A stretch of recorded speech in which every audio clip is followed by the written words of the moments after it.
개인적으로 주술회전을 그렇게까지 대단한 작품이라 생각하지 않았습니다. 지극히 상식적이고 유연한 전개는 일품이지만 라이벌로 불렸던 귀멸의 칼날처럼 원나블 이후 세대 만화의 부족한 중량감을 상징하는 작품이라는 생각이 들었기 때문입니다. 다만 계급이나 기타 자잘한 설정들을 과감히 무시하고 결말을 향해 꾸준한 속력을 내며 멈추지 않고 달려간 귀멸의 칼날이나 무리한 진행과 기괴한 엔딩으로 충격을 준 진격의 거인과는 달리 주술회전은 시부야 사변 이후 예측 불가능한 상황으로 접어들었습니다. 이 상황을 어떻게 수습하고 이야기를 어떤 방식으로 풀어가느냐에 따라서 주술회전의 평가는 달라질 겁니다. 만약 이 상황을 멋지게 해결하고 엔딩까지 시원하게 달려갈 수만 있다면 주술회전은 귀멸의 칼날, 아니 원나블 이후 최고의 작품이라는 평가까지 받을 수 있을 것입니다. 극장판 주술회전 제로의 소식을 들었을 때 저는 원작의 이야기를 어떤 식으로 극장판으로 만들었을지가 가장 궁금했습니다. 일단 귀멸의 칼날의 애니메이션이 유포테이블의 제작으로 힘을 받아 원작보다 뛰어난 연출로 호평을 받고 있는 것이 우선 떠오르죠. 당장 육악편만 해도 원작에서는 그리 인기 있지 않은 에피소드였지만 이게 애니메이션으로 제작되면서 특유의 호쾌한 액션을 바탕으로 팬들을 속된 말로 지리게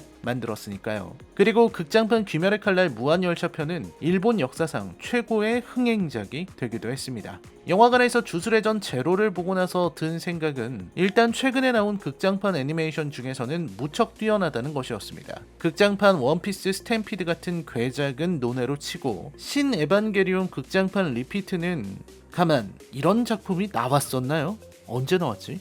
설마 아직 안 나왔겠죠? 아무튼 최근 괜찮다는 평가를 받았던 드래곤볼 슈퍼, 브로리라든지 극장판 귀멸의 칼날, 무한열차편보다도 주술회전 제로의 완성도가 좋았다는 생각이 들었습니다. 뭔가 대단한 극장판 애니를 봤다는 느낌까지는 아니어도 이 정도로 잘 만드는 게 가능한가 싶은 생각이 들었습니다. 캐릭터의 소개, 상황 설정, 주술회전 다음으로 정리할 수 있는 오리지널리티, 극장판만의 서비스, 깔끔한 전개와 갈등과 떡밥과 엔딩에 이르기까지 부족함을 찾아볼 수 없었습니다. 물론 지적할 부분은 산더미 같지만 그건 원작의 문제지 극장판의 문제는 아니거든요. 자, 그럼 본격적인 리뷰입니다. 여러분, 이제부터는 치명적인 스포일러가 포함되어 있습니다. 특히 저는 주술회전의 원작 만화를 읽어본 사람이기 때문에 각 캐릭터들에 대해서 폭탄 같은 스포일러를 나오는 대로 내뱉을 수도 있다는 걸 고려해 주시기 바랍니다. 시작하죠.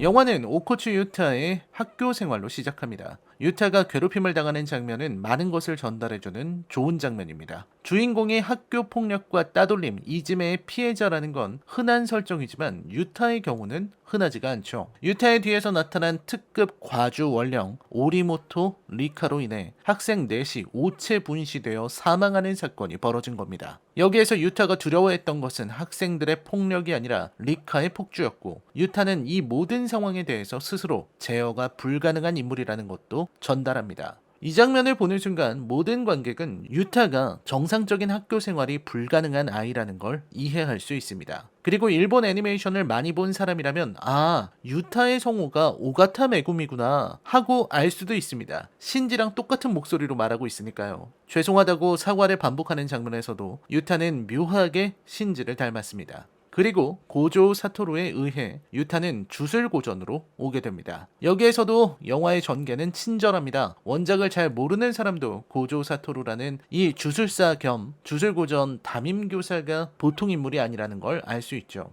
유타의 처분에 대해서 의견을 제시하는 모습이나 자신감을 보이는 대목에서 그의 존재감이 드러납니다. 그리고 유타가 새로운 삶을 준비하는 모습이나 주술고전에서 어떻게든 살아보려는 태도를 보이는 장면이 이어집니다. 특히 유타가 처음 학교에 나타났을 때 유타에게서 뿜어져 나오는 엄청난 주력에 다른 학생들이 경악하는 장면도 인상적이었습니다. 이런 건 원작에서는 없었죠. 극장판의 진행은 유타의 학교 생활과 게토스구루의 소개로 이어집니다. 원작을 아는 사람들에게는 너무나 익숙한 얼굴들이 대거 등장하는 부분이죠. 유타의 동기인 원작의 시점에서는 이 2학년인 판다, 제닌 마키, 이누마키 토게가 소개되고 유타는 이들과 가까워집니다. 유타는 마키와는 미묘한 감정을 공유하고 이누마키와는 동병상련의 정을 느끼게 되는데 두 사람 모두 유타의 성장에 유의미한 영향을 주는 인물들이죠.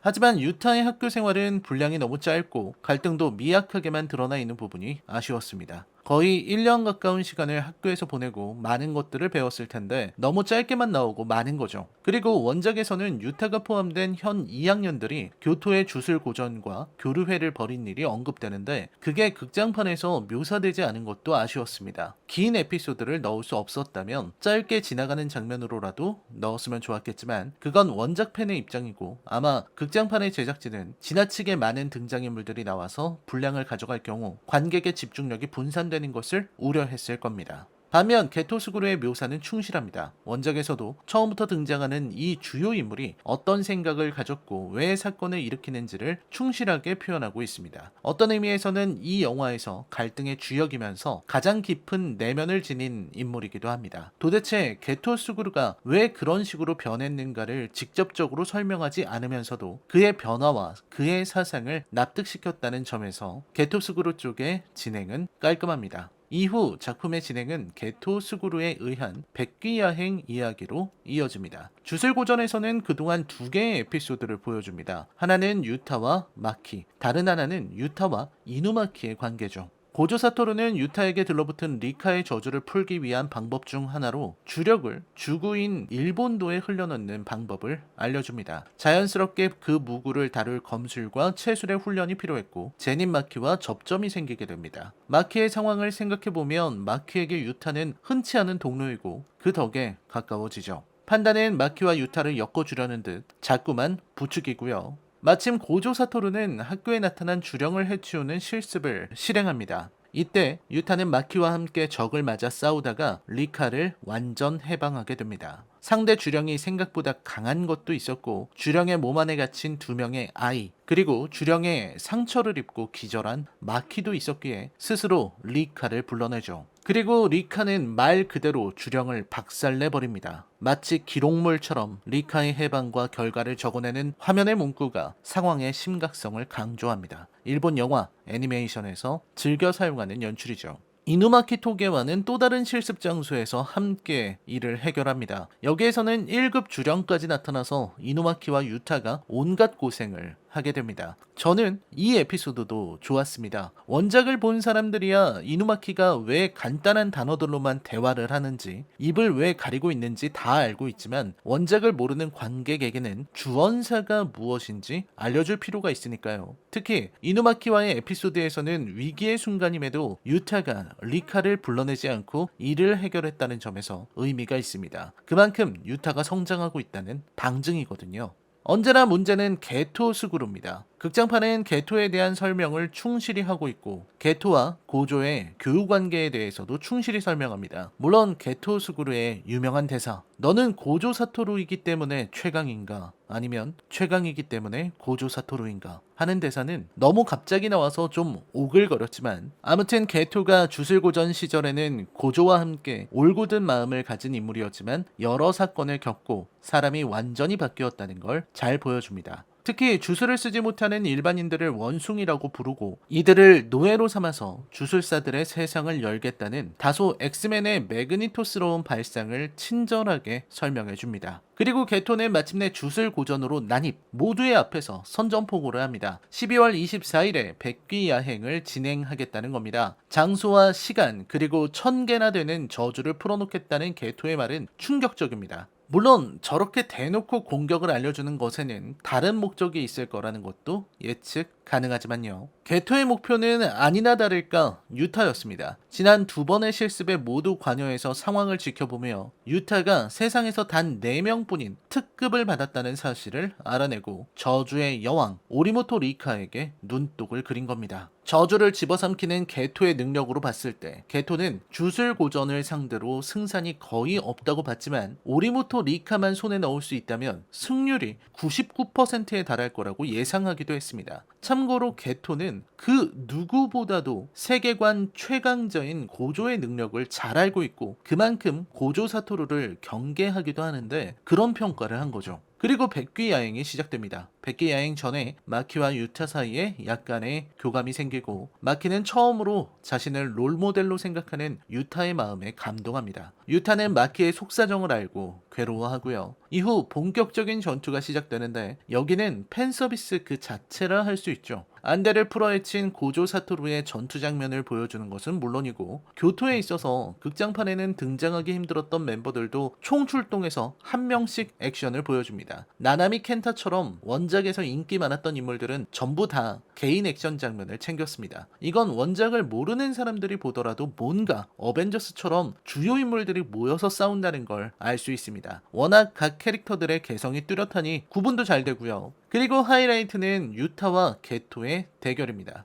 고조 사토루는 이누마키와 판다를 급히 주술 고전으로 보냈고 둘은 게토와 마주치자마자 교전을 시작하지만 금방 제압당합니다. 그리고 상황을 보고 있던 유타는 마침내 리카를 불러내고 둘은 대결을 펼칩니다. 순애와 대의를 말하는 장면은 좀 오글거리지만 그래도 액션 장면은 잘 빠진 편입니다. 박진감도 있고 마지막에 둘이 합을 나누는 장면에서는 임팩트도 분명합니다. 무엇보다 유타라는 인물이 어떤 식으로 성장하고 또 어떻게 적과 싸우는지를 그리고 그가 왜 특급인지를 잘 보여주고 있습니다. 결말에서 게토는 사망하죠. 여기에서 극장판은 마지막에 고조가 게토에게 하는 말을 묵음으로 처리하고 여운을 주는 방식을 선택했습니다. 때로는 소리를 들려주지 않는 것이 더 인상적일 때가 있는데 지금 이 장면이 그렇습니다. 이때 고조가 게토에게 하나뿐인 친구 같은 말을 여과 없이 뱉었다가는 너무 촌스러워졌을 겁니다. 어쨌든 게토는 죽었고 죽은 것처럼 보이고 리카는 성불하며 유타와 인사를 나눴습니다. 유타에게 저주가 걸린 것이 아니라 리카의 죽음을 받아들이지 못한 어린 유타가 리카에게 저주를 건 것이라는 사실도 밝혀집니다. 그리고 고조의 말처럼 사랑처럼 지독한 저주도 없는 법인지 리카는 함께했던 시간을 모두 긍정하며 유타를 구원합니다. 만약 이때 리카가 유타에게 그 말을 해주지 않았다면 유타의 정신은 완전히 붕괴했을지도 모를 일이죠. 전반적으로 주술의 전 제로는 부족함이 없는 작품입니다. 원작의 요소를 충실하게 재현했다는 점만으로도 평가를 받을 수 있는 데다가 진행도 깔끔합니다. 전반부의 급전개가 아쉽기는 해도 충분히 볼거리도 많습니다. 무엇보다 오코추 유타라는 인물이 매력적이라는 점을 들 수 있을 것 같습니다.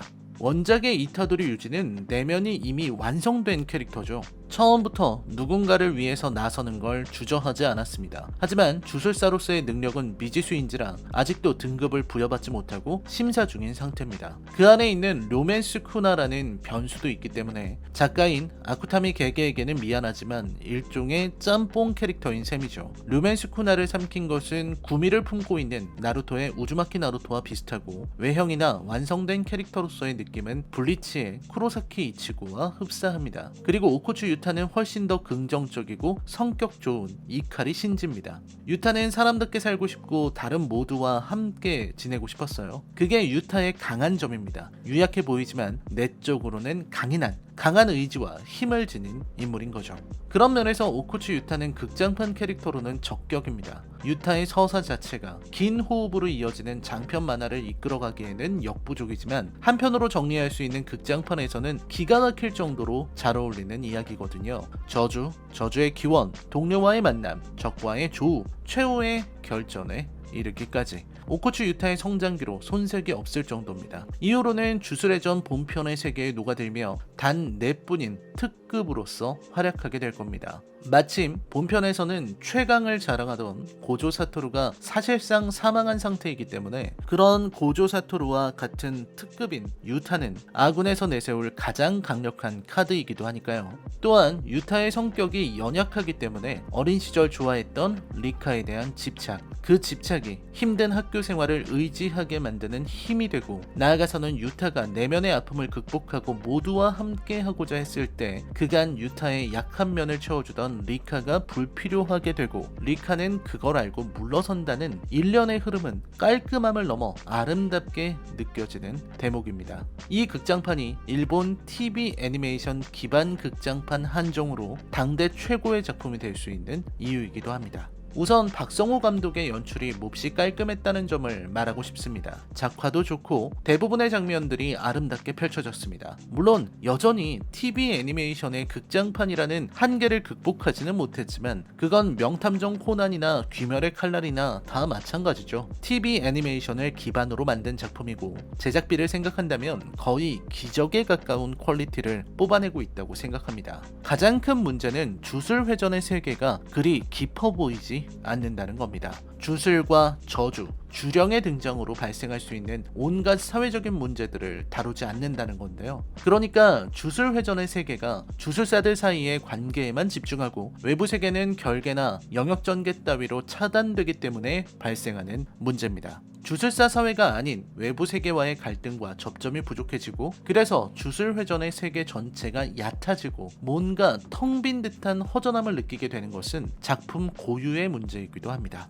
자주 비교가 되는 귀멸의 칼날과도 그런 부분에서 차이가 난다고 생각합니다. 귀멸의 칼날의 줄거리나 후반 연출은 다소 무리수를 남발했고 설정에서도 치밀함이 부족하다는 점은 주술회전과 꽤 다르지는 않지만 적어도 귀멸의 칼날은 도깨비라 불리는 존재들이 얼마나 많은 피해를 민간에 입히는지 그리고 이로 인해 사람들이 얼마나 많은 고통을 받고 그 고통 속에서 귀살대가 성장하는지를 잘 연결하고 있습니다. 마을, 유각, 관계를 계속해서 등장시키면서 다이쇼 시대의 분위기를 풍겨냅니다. 하지만 주술회전은 귀멸의 칼날보다도 더 정교한 현대사회를 다루고 있으면서도 정작 등장인물들은 다른 세계에서 노는 것처럼 보입니다. 고조 사토루 정도 되면 존재 자체가 판타지고 마키가 지니고 있는 제닌 가문에 대한 원망이나 가문의 존재 같은 것도 언뜻 받아들이기가 힘듭니다. 사람들 눈에 보이지 않는 주술이나 저주, 주령 같은 것들이 사건을 만들어내고 있음에도 불구하고 유유백사에서 드러나는 깊이가 주술회전에 없다는 것은 아쉬운 일입니다. 시부야 사변 이후로 급변하는 주술회전이 어느 정도의 성과를 낼 수 있을지는 의문이나 아직까지 주술회전은 아쉬운 면을 많이 지니고 있는 작품이라 생각합니다. 물론 그건 원작의 이야기일 뿐이고 극장판의 문제는 아닙니다. 극장판은 깔끔해도 중반 이후 전개가 불안했지만 마지막 전투와 유타의 성장에 이르기까지 한편의 좋은 작품이었습니다.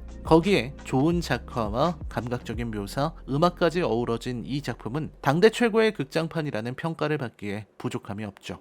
주술의 전 제로에 대한 제 평점은 10점 만점에 6점입니다. 사실상 TV 애니메이션의 극장판이 7점 이상의 점수를 받으려면 뮤츠의 역습이나 어른 제국의 역습, 태풍을 부르는 장엄한 전설의 전투 정도여야 한다고 생각합니다. 물론 리즈와 파랑새도 뛰어난 작품이었죠. 주술회전 제로는 흥행으로나 작품성으로나 부족함이 없는 뛰어난 극장판입니다. 작품성으로는 비슷한 시기에 나온 무한열차편을 압도한다고 생각합니다. 그럼에도 불구하고 최고라는 평가를 내리기가 어려운 것은 부족함은 없으나 원작을 넘어서는 무언가를 보여주지는 못했기 때문이라는 생각이 듭니다. 잘 만들었고 훌륭하다는 점을 넘어서 관객에게 경탄을 주지는 못했다는 것이 주술회전 제로에 대한 제 인상입니다. 리즈와 파랑새 같은 작품은 분명 원작을 아득히 넘어서 절로 탄성이 나올 정도의 감동을 주었거든요. 하지만 그럼에도 최근 나온 극장판 중 최고였다는 평가는 충분히 가져갈 만합니다. 좋은 극장판이었습니다. 라이너의 컬처쇼크 영화 리뷰는 계속됩니다. 시청해주셔서 감사합니다.